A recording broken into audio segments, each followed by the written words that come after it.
Hello, everyone. So I wanted to do a specific video about Maxime Bernier and his position on immigration.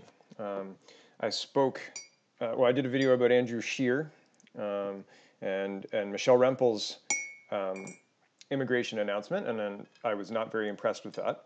And I've been watching Bernier and what he's been saying online, and I'm a big fan. I think that Maxime is hopefully going to be the next Prime Minister of Canada.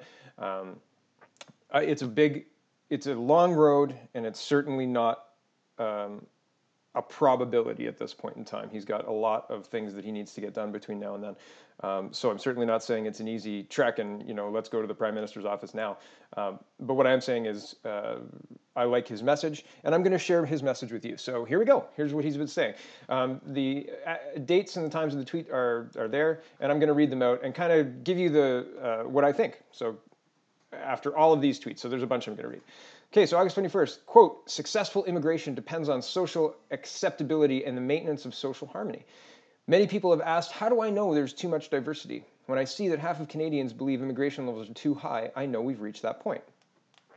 And that is true. More than half think that immigration levels are too high. The Liberal Party of Canada is planning on increasing immigration levels, almost doubling immigration levels, and that is not including the illegal border crossers that they are ignoring in their policy and ignoring in the House and creating fake ministries to distract the press and who don't have any power to deal with the actual problem of people illegally crossing the border. Bill Blair, I'm talking to you. Okay. Next Max tweet. New poll shows half of Canadians, this is the same day, August 21st. New poll shows half of Canadians want lower immigration levels. Will Trudeau again blow a gasket and shout at them that they are racist and intolerant? Liberal government is planning to almost double immigration numbers. Only 6% of Canadians support higher levels. Who are the extremists? And there'll be a link to this tweet, and in the tweet there'll be a link to the National Post article that Bernier is referencing. August 22nd, so after disavowing me last week for raising the issue and telling me to shut up, my colleagues have just realized that this is something Canadians find important and want to hear about. Great example of strong leadership. Tongue in cheek there, Max. I agree. The leadership is weak and getting weaker. Unless you're the leader of the dairy cartel of Canada. The dairy farmers of Canada. August 29th, Liberal government is creating social and economic problems with mass immigration and is now proposing more costly and burdensome bureaucratic programs to deal with them. The solution is instead to bring down immigration levels to a sustainable level that will facilitate integration. Okay, so at this point, the press starts to push back. Unsurprising. I'm not surprised by that at all. First, they're going to ignore him, and then they're going to try and ridicule him and make him look stupid. So be prepared for that. The press is going to do that. That is what they are planning, I'm sure of it. So people call him out. Oops, sorry.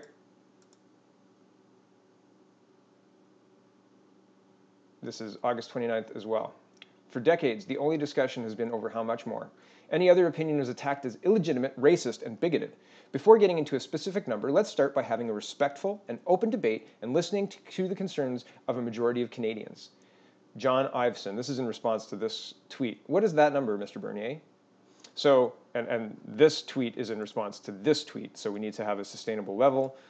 What is that number, Mr. Bernier? And his response is for decades the only, right? So I like this. I've been asking for this. If I'm wrong in saying that we should not be having doubling our immigration numbers and ignoring these illegal border crossers, I want to have a conversation about it. But I don't want to have a conversation where the leaders of our country yell at me and call me racist, because it's not racist to discuss our immigration policies in the face of what's happening in Europe, Sweden, Paris, London, Spain. There are unbelievable things happening, and I'm not going to link to them right now because, I can if you really want. If there's a clamoring for me to do a video on what's happening in these places, I absolutely will. But in the face of these things, it is not racist to question our government's sanity in its conduct with regards to immigration and trade at this point. It is absolutely not putting Canada first. And it's not even putting citizens first. It's putting immigrants first. Unbelievable on everything. It's unbelievable. Okay. 19th of August. Oh, I jumped ahead. Sorry. So this is what fired it all off. And maybe I should have started with this, but I wanted to end with this because I thought it was strong. And it's not actually Maxime Bernier's quote. He's referencing somebody else, but he's tweeting it out, and I like it, so I'm gonna read it out to you guys. So one of 4 or 5, I think. Essential reading at Candace Malcolm on diversity and the Canadian identity. Quote, the basic notions that tie our society together are based not on our differences, which are many, but on the commonalities that unite us. 2, it is our common features, language, history, tradition, law, shared culture, and values that form the basis of a pluralistic nation state. This is the core identity of our nationhood. In addition to this basic consensus, individuals and communities are free to engage in their own religion and traditions, all the things that make Canada a wonderful, interesting, and unique place to live. In pluralistic societies, we do not derive our identity from our racial, religious, or ethnic origin, but from shared values. And yet, increasingly, we are forbidden from articulating or discussing what these values may entail. Trudeau's vision for Canada is to rid ourselves of any unifying identity and to graduate to a sophisticated, cosmopolitan, post-national state of leftist global citizens.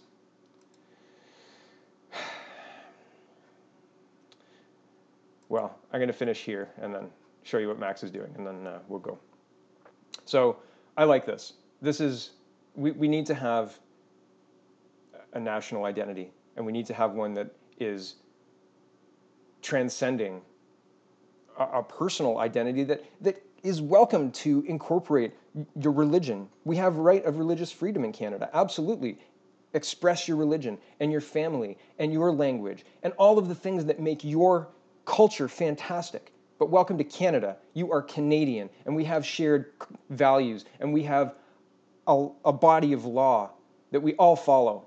And if we ignore that, if we say, no, everybody can do whatever they want, then we're post-law state, not post-nation state. We're in a situation where people can fly in from anywhere around the world, walk across our border, and get put up in a hotel by the Canadian taxpayer, and nobody is upset by this in our government.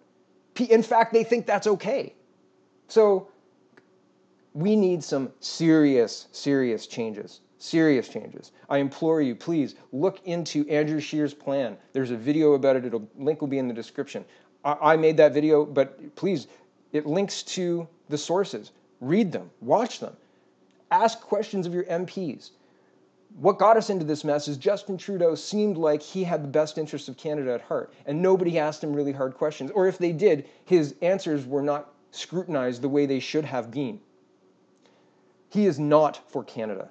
We need to have politicians who are willing to answer questions on policy before being elected. Otherwise, we're going to have a situation where the leader of the country is selling us out and claiming that we asked him to do it. Get involved. Contact your MPs. Read. Please. The future of Canada honestly depends on it.